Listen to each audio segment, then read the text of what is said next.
Okay, मला जरा reply द्या. स्क्रीन व्यवस्थित दिसते का तुम्हाला आणि माझा आवाज ऑडिबल आहे का? मी फ्रंट कॅमेरा मुद्दाम ऑफ ठेवला आहे कारण आपल्याला हे जे हॉट्स क्वेश्चन सोडवायचे आहेत त्याला थोडासा स्पेस जास्त लागेल म्हणून मुद्दाम फ्रंट कॅमेरा मी ऑफ ठेवला आहे. मला रिप्लाय द्या म्हणजे आपण सुरू करूया. जेवढे पार्टिसिपंट्स आहेत त्यांना घेऊन आपण सुरू करू. माझा आवाज ऑडिबल आहे का? रिप्लाय द्या. आज आपण पायथागोरस थिअरम या टॉपिकवर काही हॉट्स क्वेश्चन्स सोडून घेऊया. ते जे हॉट्स क्वेश्चन्स आहेत ते सोडवताना कशा पद्धतीने विचार करायचा हे आपण या सेशनमध्ये बघू. काही 3-4 एक्झाम्पल्स आहेत पायथागोरस थिअरम यावर आधारित, जेणेकरून आपल्याला आयडिया येईल की हे क्वेश्चन सोडवायचे कसे. Okay, good. ठीक आहे, सुरू करूया आपण जास्त वेळ न घालवता.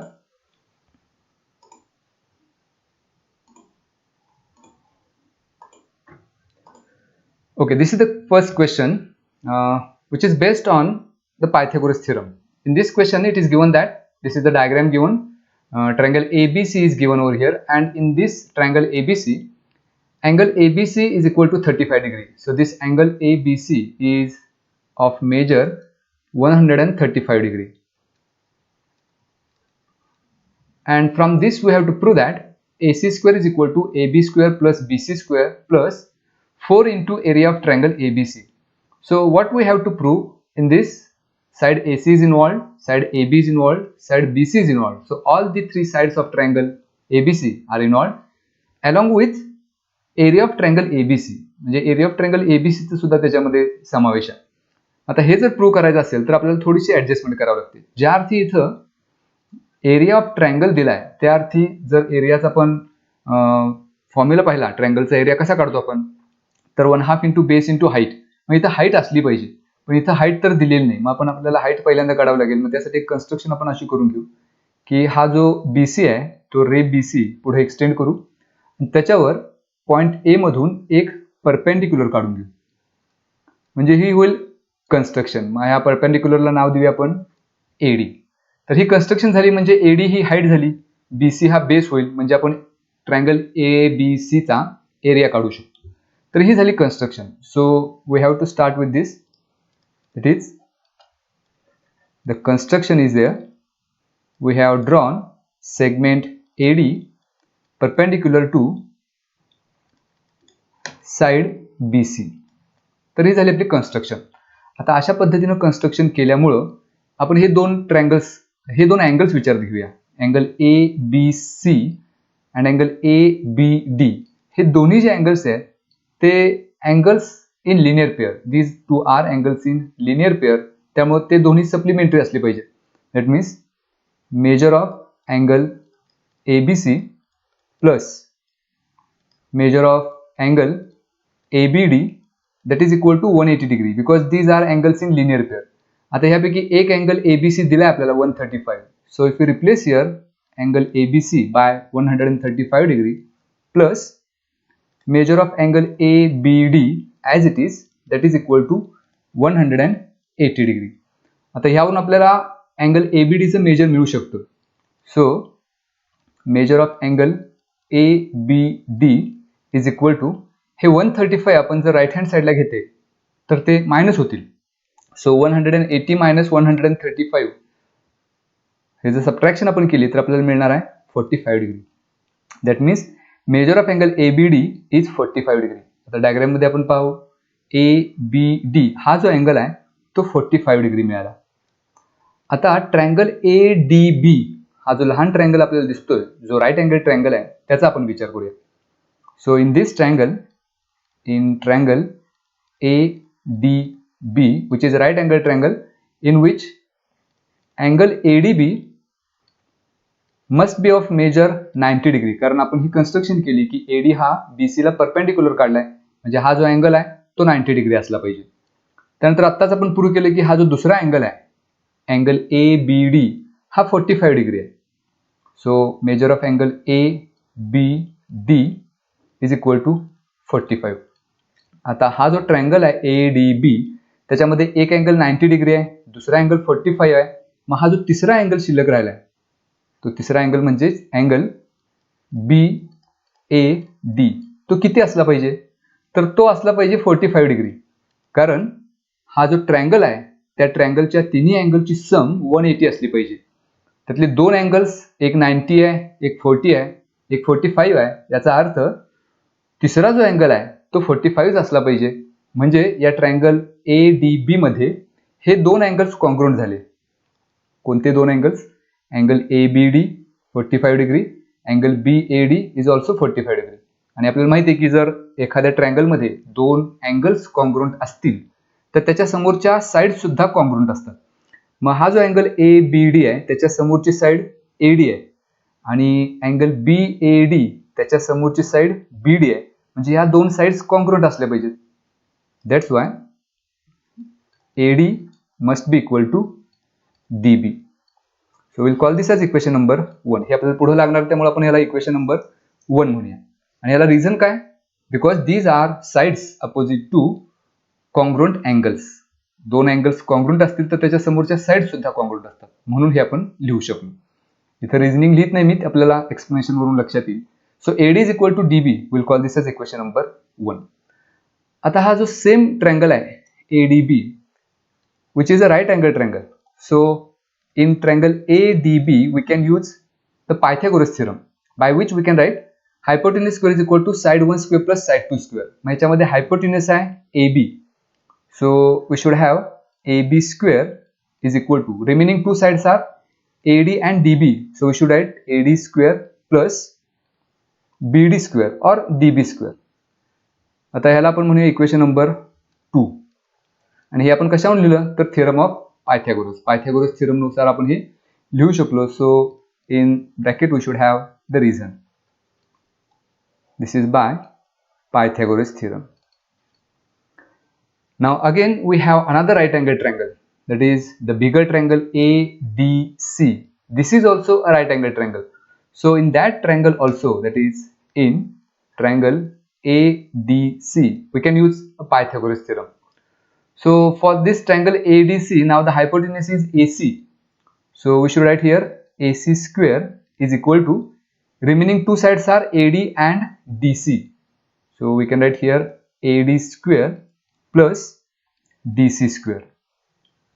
So to the next step we should have AC square is equal to AD square as it is plus.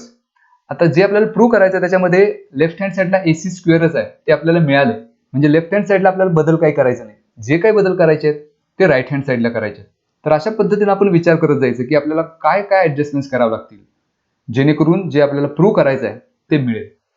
मग आपण असं जर पाहिलं की DC ही जी साईड आपण पाहिली डायग्राम मध्ये, DC ही जी साईड आहे ती दोन स्मॉलर साइड्सची सम आहे. म्हणजे DB आणि BC यांची सम आहे. याचाच अर्थ या DCच्या ठिकाणी आपण असं लिहू शकतो DB प्लस BC आणि त्याचा स्क्वेअर आहे. म्हणून इथे DB square plus BC square करायचं नाही, कारण DC साठी ही रिप्लेसमेंट आहे त्यामुळे ती ब्रॅकेटमध्ये ठेवायची DC प्लस BC आणि त्याचा स्क्वेअर आहे म्हणून DB plus BC bracket square. आणि हे आपण का लिहिलं असं?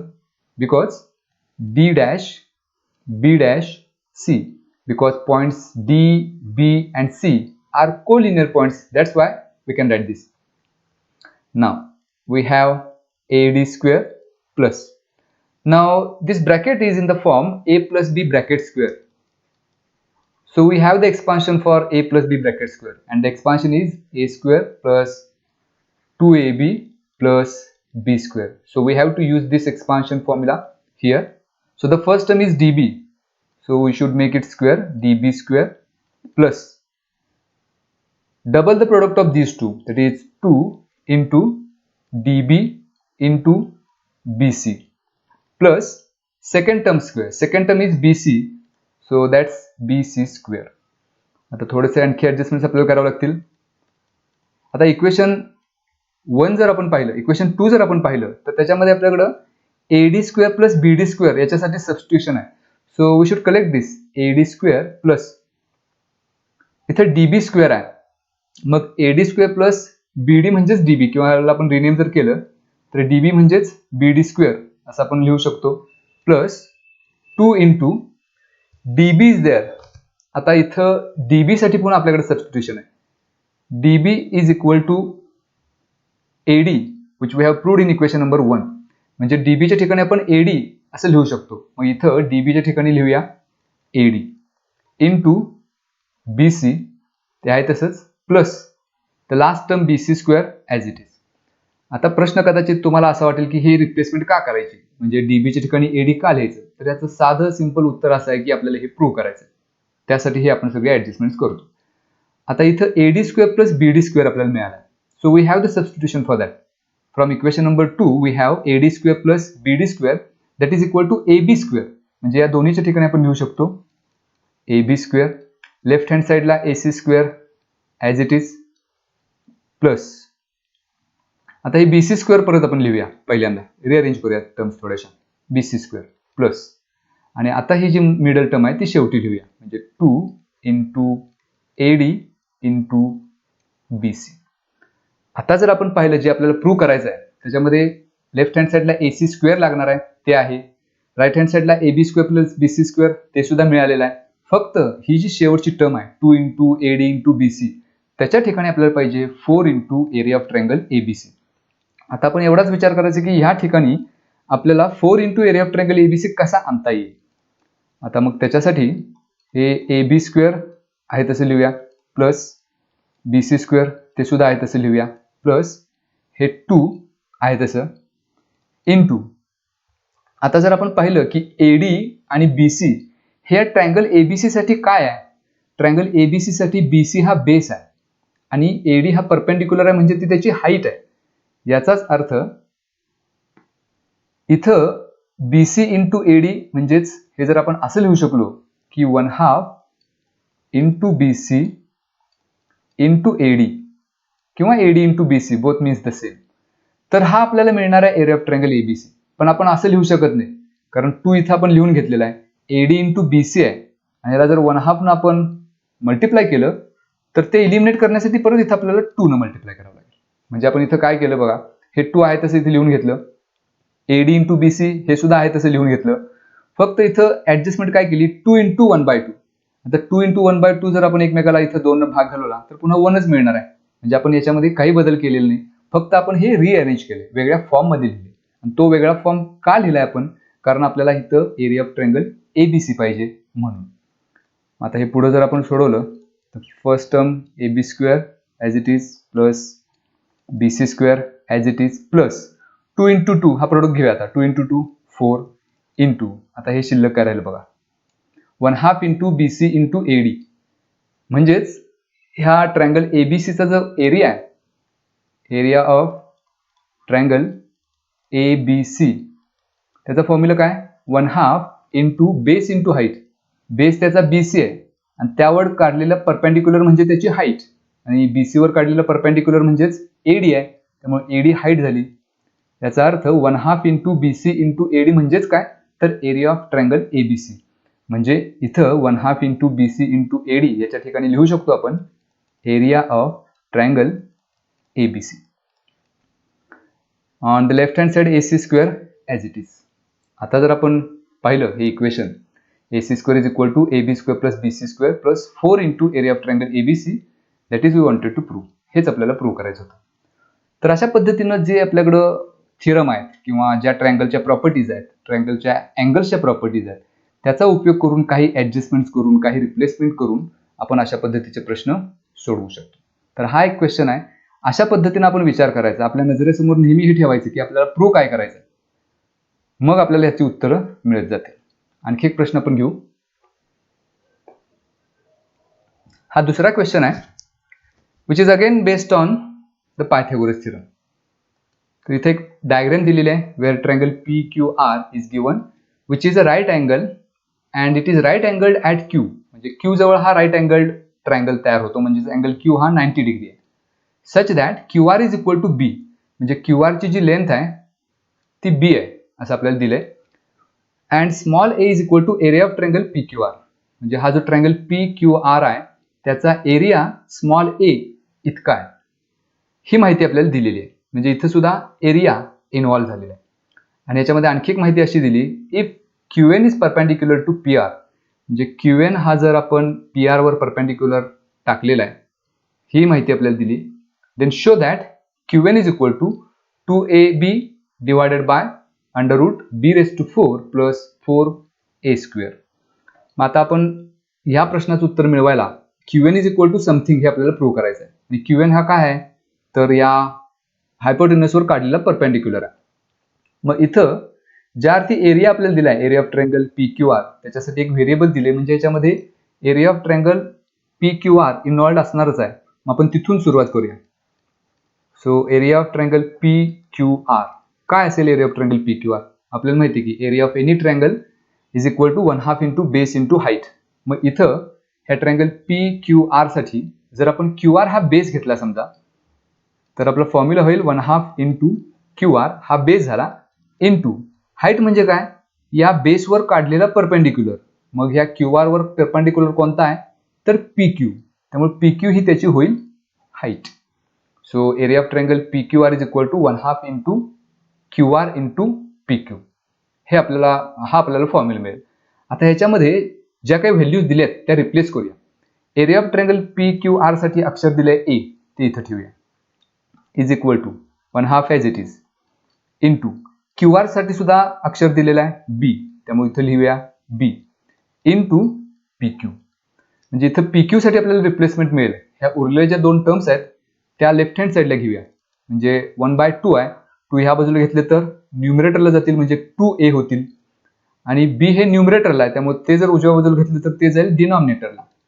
So 2a divided by B is equal to PQ. That means PQ is equal to 2a divided by B, equation number 1. ह्याला आपण इक्वेशन 1 म्हणूया, कारण हे आपल्याला नंतर पुढे लागणार आहे प्रूव्ह करायला. आता हे झालं, ही PQ ची व्हॅल्यू आपल्याला मिळाली. आता ज्या अर्थी हा राईट अँगल ट्रायंगल दिलाय त्या अर्थी आपल्याला तिथं पायथागोरस थिअरमच वापरावा लागणार आहे. मग आपण ट्रायंगल PQR हा कन्सिडर करूया. In this triangle PQR, if we use the Pythagoras theorem, by that we can write hypotenuse square is equal to side 1 square plus side 2 square. So in this triangle PQR, PR is the hypotenuse.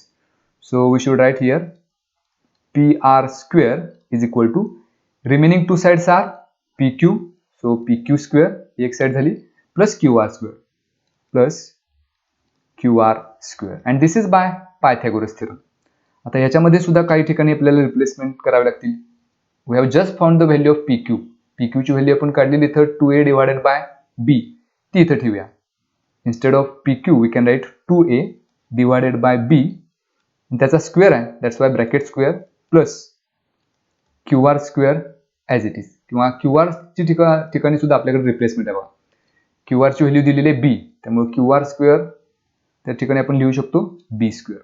That is equal to PR square.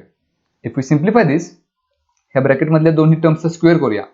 2a चा square आहे, मग 2 चा square 4, a चा square a square divided by, in the denominator we have b square plus b square, that is equal to PR square.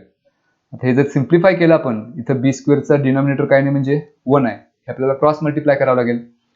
So we should get here PR square is equal to 4a square into 1, that is 4a square plus the cross multiply जर आपण केलं b square into b square b raised to 4 divided by डिनॉमिनेटरचा product घ्यायचा b square into 1, that is b square.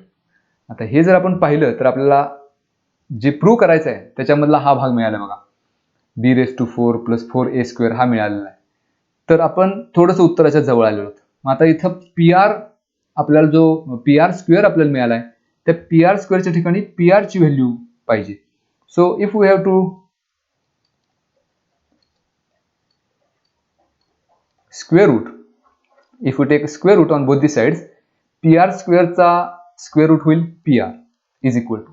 आता हे जे आहे हे सगळं अल्जेब्रिक एक्सप्रेशन आहे, त्यामुळे प्रत्येकाचा वेगळा स्क्वेअर रूट घेत बसायचं नाही आपण. म्हणजे 4a स्क्वेअरचा वेगळा square root, b raise to 4 चा वेगळा स्क्वेअर रूट असं घ्यायचं नाही, कारण हे अल्जेब्रिक एक्सप्रेशन आहे, कारण ते एकमेकांना प्लस साईनने जोडले, त्यामुळे ही as a whole term consider करायची आणि याचा स्क्वेअर रूट काढण्यासाठी ही सगळीच्या सगळी टर्म स्क्वेअर रूट साईनमध्ये टाकायची. म्हणजे आपल्याला मिळेल 4a square plus b raise to 4 divided by b square. इथं जर तुम्ही स्क्वेअर रूट घेताना ह्याचा 4a स्क्वेअरचा वेगळा, b रेस टू 4 चा वेगळा असा स्क्वेअर रूट घेत गेलात तर उत्तर चुकणार आहे. तर ही पी आर साठी आपल्याला सबस्टिट्यूशन मिळालं. ह्याला आपण म्हणूया इक्वेशन नंबर 2.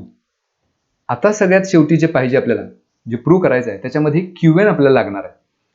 मग क्यूएन ही साईड आहे बघा. जर सेम ट्रायंगल आपण कन्सिडर केला म्हणजे ह्या ट्रायंगलचा एरिया आपण काढला, area of triangle P Q R, तर ह्याच्यासाठी सुरुवातीलाच आपण फॉर्म्युला घेतलेला आहे. Area of triangle P Q R is equal to 1/2 into Q R into P Q. म्हणजे इथं क्यू आर हा बेस घेतला होता आणि त्यावर काढलेला परपेंडिक्युलर म्हणजेच पी क्यू ही हाईट होती. ट्रायंगलची कोणतीही साईड आपण बेस घेऊ शकतो आणि त्याच्यावर काढलेला परपेंडिक्युलर ही त्याची हाईट असते. म्हणजे ह्याच ट्रायंगलसाठी जर मी बेस पी आर घेतला आता तर त्याची हाईट कोणती होईल तर त्यावर काढलेलं परपेंडिक्युलर. म्हणजे पी आर जर बेस असेल तर त्याची हाईट होईल क्यू एन. म्हणजे ह्या ट्रायंगल पी क्यू आर साठीच त्याचा एरिया आपण आणखी एका फॉर्म मध्ये लिहू शकतो, 1/2 इंटू बेस आता आपण पी आर घेऊया इंटू त्या पी आर वर काढलेला परपेंडिक्युलर म्हणजेच क्यू एन ही झाली त्याची height. So we can find area of triangle P Q R by this formula also, 1/2 into P R into Q N.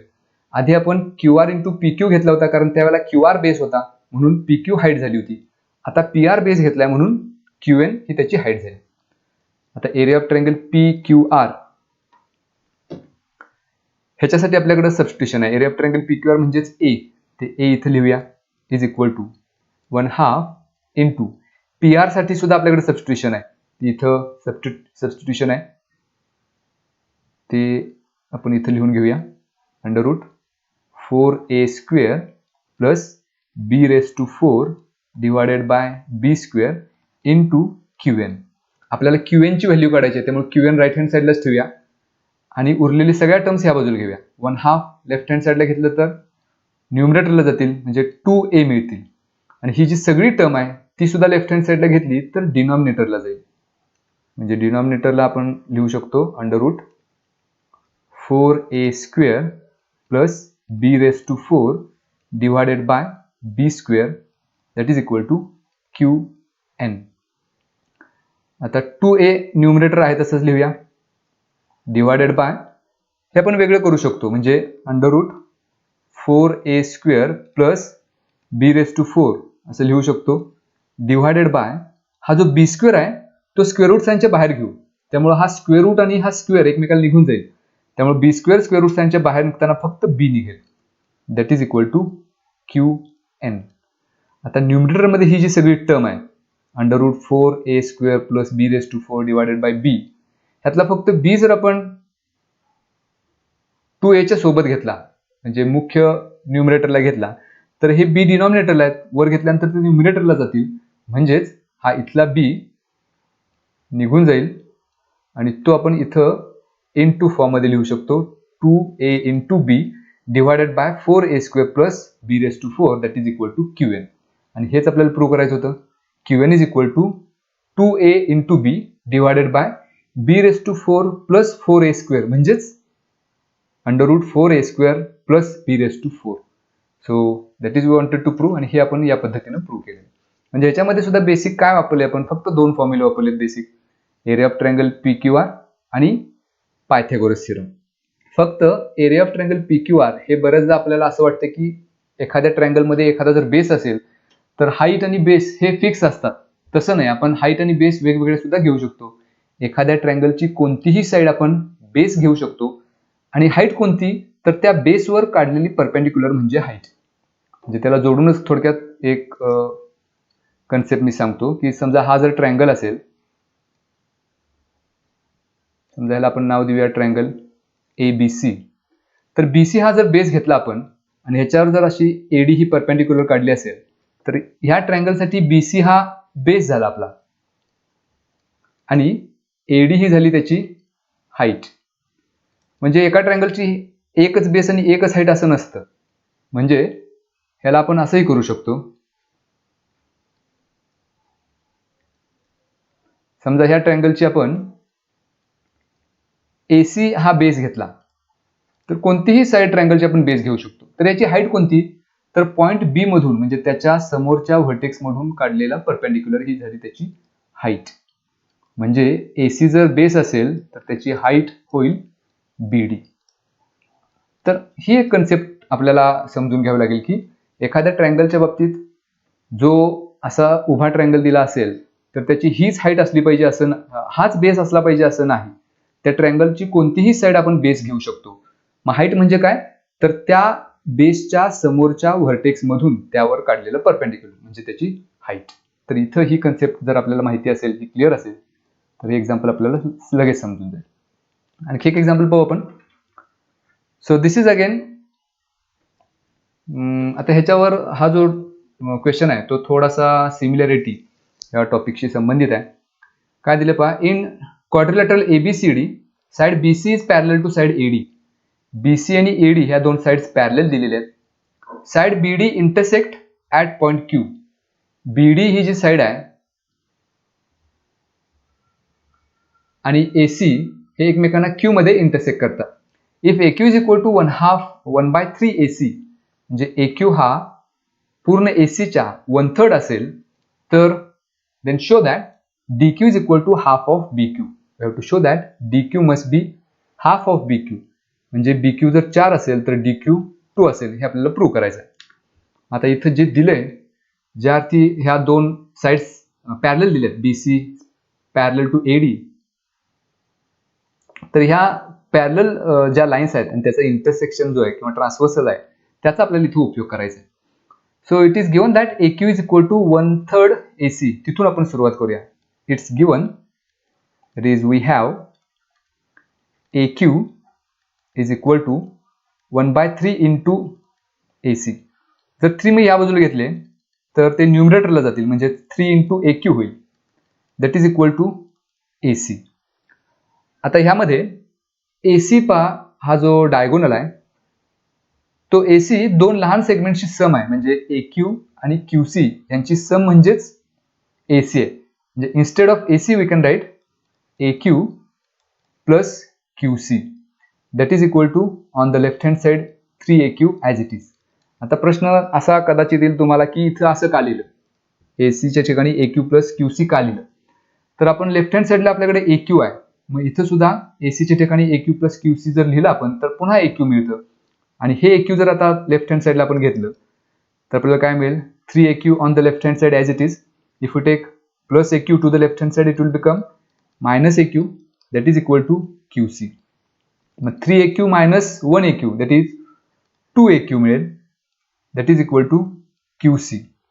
आता इथं AQ आपण आहे तसं ठेवूया आणि QC हे सुद्धा ह्या बाजूला घेऊया, म्हणजे ते जातील डिनॉमिनेटरला, दॅट इज इक्वल टू, म्हणजे इथे शिल्लक राहील 1 आणि हे 2 into AQ आहे, 2 सुद्धा या बाजूला घेऊया, म्हणजे हे जाईल डिनॉमिनेटरला, म्हणजे AQ divided by QC is equal to 1/2.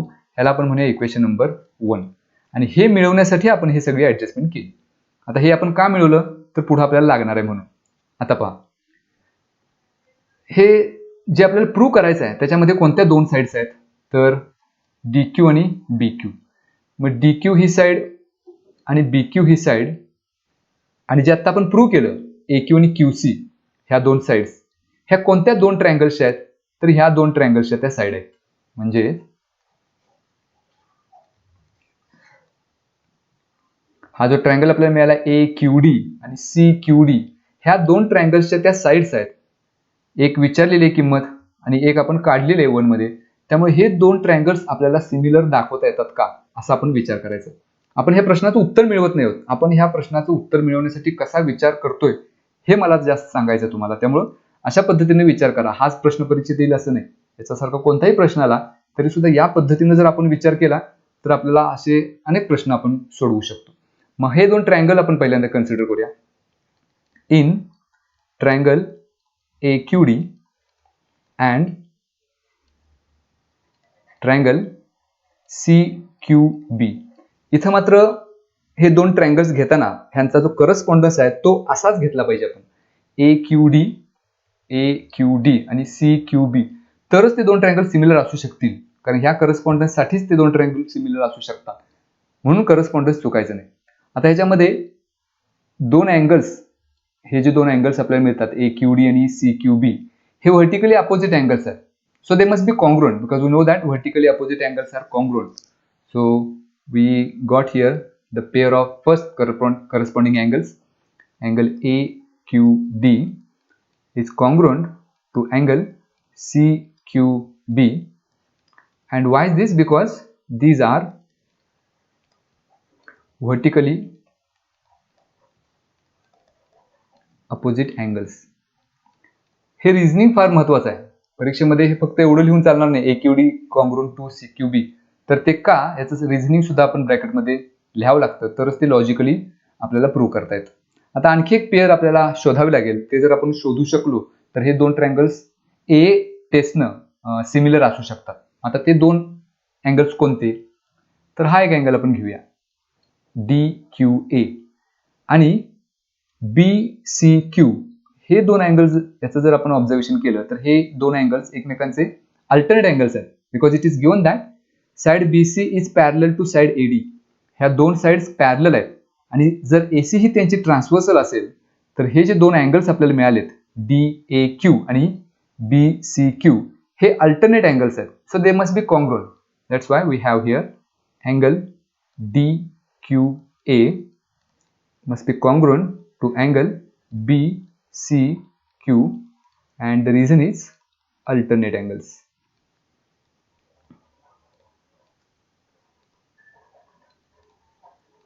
Now we have for these two triangles, two pairs of corresponding angles are congruent. That's why these two triangles must be similar by AA test.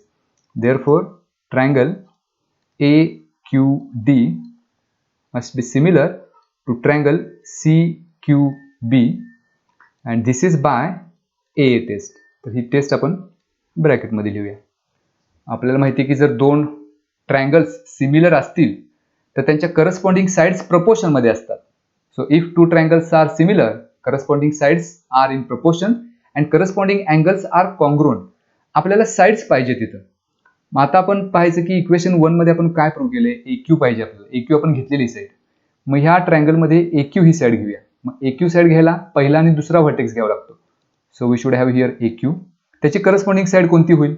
ह्या बाजूला पहिला आणि दुसरा vertex कोणता आहे तर CQ. त्याच्या ठिकाणी आपण QC सुद्धा लिहू शकतो कारण इथं AQ डिवायडेड बाय QC आपण घेतलेला आहे. That must be equal to, म्हणजे हा एक रेशो झाला करस्पॉन्डिंग साइडचा. So that must be equal to, आता जे प्रूव्ह करायचं त्याच्यामध्ये काय लागणार आहे DQ. मग DQ कधी मिळेल? तिसरा आणि दुसरा व्हर्टेक्स घेतला तर. इथं या बाजूला लिहूया DQ. त्याचा करस्पॉन्डिंग व्हर्टेक्स कोणता तर BQ. तो लिहूया आपण डिनॉमिनेटरला. आणि हे दोनच आपण घेतलेत. तिसरी सुद्धा साइड करस्पॉन्डिंग घेऊ शकतो AD डिवायडेड बाय CB, पण त्याची गरज नाही कारण एक साइड आपल्याला दिलेली आहे आणि एक विचारलेली आहे, किंवा एका साइडचा रेशो दिलेला आहे, एका साइडचा विचारलेला आहे. त्यामुळे ह्या दोनच घेऊया आपण. आणि हे का? Because corresponding sides of similar triangles. Corresponding sides of similar triangles are in proportion. That's why it is. Now we have the substitution for AQ by QC. AQ by QC म्हणजेच 1/2 हे आपण प्रूव्ह केले. त्यामुळे AQ by QC च्या ठिकाणी लिहूया 1/2. That is equal to DQ divided by BQ. आता ह्याला सुद्धा रिझन असू शकतं. मी इथं शॉर्ट मध्ये बरेचसे रिझनिंग लिहिले नाहीत, पण लक्षात ठेवा हे का? Because we have proved this from 1 मध्ये आपण हे प्रूव्ह केले म्हणून हे आपण लिहू शकलो. आता जे प्रूव्ह करायचं त्याच्यामध्ये DQ एका बाजूला पाहिजे. मग BQ ह्या बाजूला घेऊया 1/2 ॲज इट इज. BQ हे डिनॉमिनेटरला आहे. जर आपण या बाजूला घेतलं तर ते न्यूमरेटरला जाईल. So 1/2 into BQ that is equal to DQ. हे जर आपण साइड चेंज केल्या तर DQ must be equal to 1/2 into BQ. आणि हेच आपल्याला प्रूव्ह करायचं होतं. DQ is equal to half of BQ. So which is the result. तर अशा पद्धतीने आपण हे प्रूव्ह केले. याच्यामध्ये सुद्धा फक्त जे दिलेलं होतं त्याचा आपण उपयोग केला आणि दोन ट्रायंगल्स सिमिलर दाखवून रिझल्ट मिळवला. तर अशा पद्धतीने हे हॉट्स क्वेश्चन्स असतात. हॉट्स क्वेश्चन म्हणजे वेगळं काही नसतं किंवा खूप अवघड नसतं. थोडासा वेगळा विचार आपल्याला करावा लागतो इतकंच. तर तो वेगळा विचार, अशा पद्धतीचे प्रॉब्लेम्स तुम्ही सोडवायला सुरुवात करा. जसे जसे तुम्हाला अडचणी येतील त्यावर तुम्ही जशा पद्धतीनं असा विचार करू लागाल, वेगळा विचार करू लागाल, तशी तुम्हाला एक्झाम्पल्स ती सोडवता येतील. आणखी एक शेवटचा प्रॉब्लेम बघूया. So again this is from the first topic, similarity. Triangle ABC is given and it is given that a line cuts two sides AB and AC of triangle ABC in points P and Q. एक line ह्या triangle ABC ला अशी cut करते. AB ला P मध्ये आणि AC ला Q मध्ये कट करते असं दिलेलं आहे. Then show that area of triangle APQ divided by area of triangle ABC that is equal to AP into AQ divided by AB into AC. आता हे जर आपण विचारात घेतले इथं आपण, तर हे जे दोन ट्रायंगल्स दिलेत APQ डायग्राम मध्ये आपण जर पाहिलं तर हा ट्रायंगल आहे, दुसरा ट्रायंगल आहे ABC.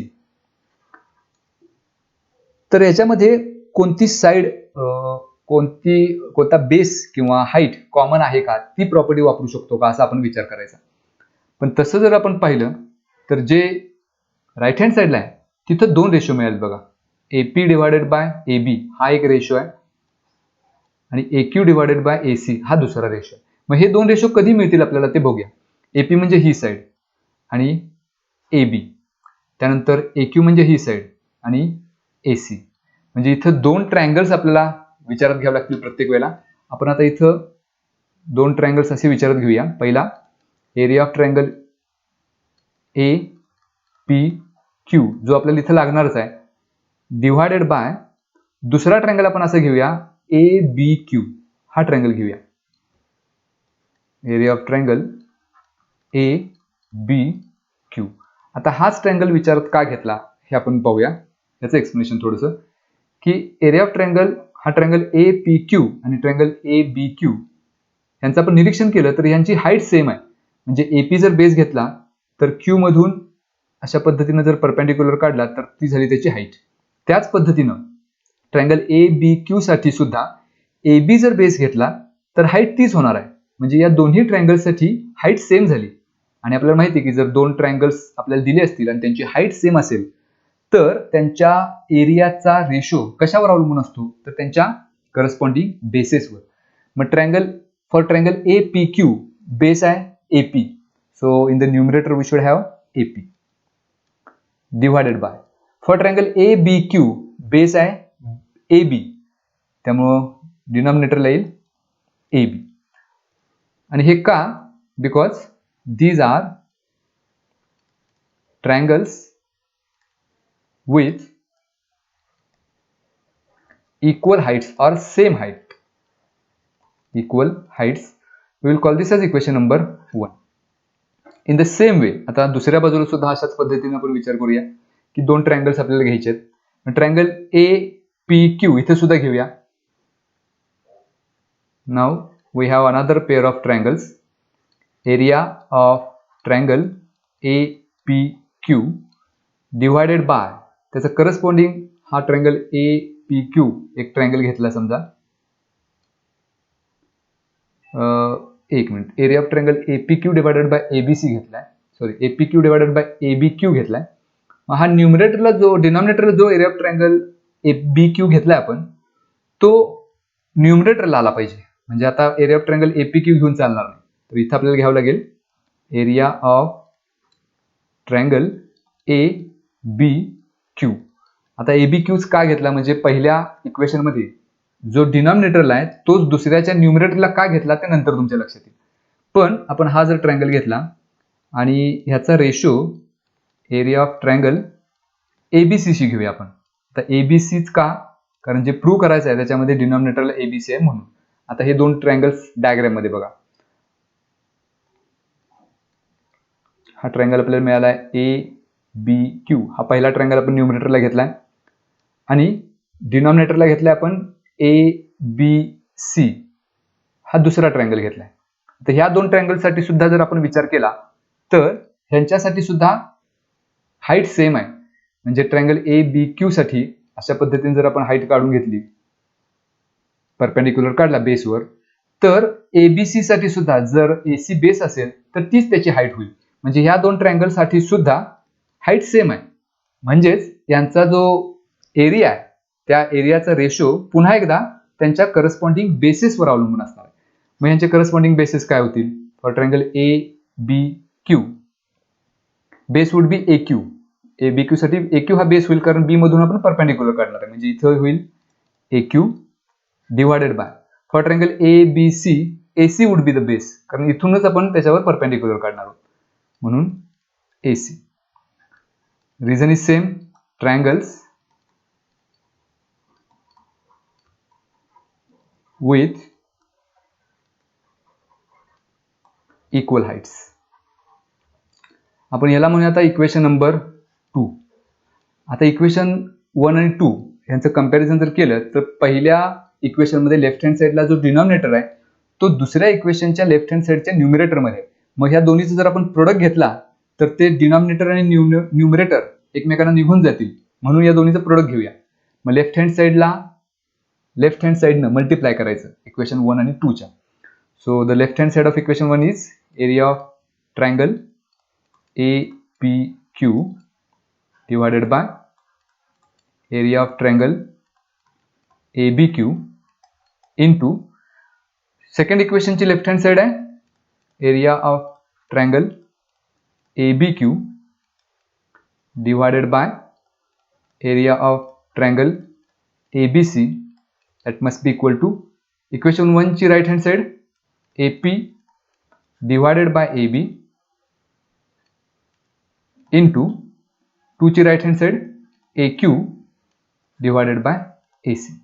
आता लेफ्ट हँड साइडला इथे एरिया ऑफ ट्रायंगल ABQ एकमेकाला निघून जातील, म्हणजे शिल्लक राहील इथं न्यूमरेटरमध्ये area of triangle APQ divided by area of triangle, डिनॉमिनेटरला फक्त एरिया ऑफ ट्रायंगल ABC राहील, area of triangle ABC that is equal to, इथं न्यूमरेटरला डिनॉमिनेटरला काही जात नाही, त्यामुळे आपल्याला न्यूमरेटर आणि डिनॉमिनेटरला प्रोडक्ट घ्यावं लागेल. So AP into AQ, in the numerator we should have AP into AQ divided by, in the denominator we should have AB into AC, and that is we wanted to prove. Area of triangle APQ divided by area of triangle ABC is equal to AP into AQ divided by AB into AC.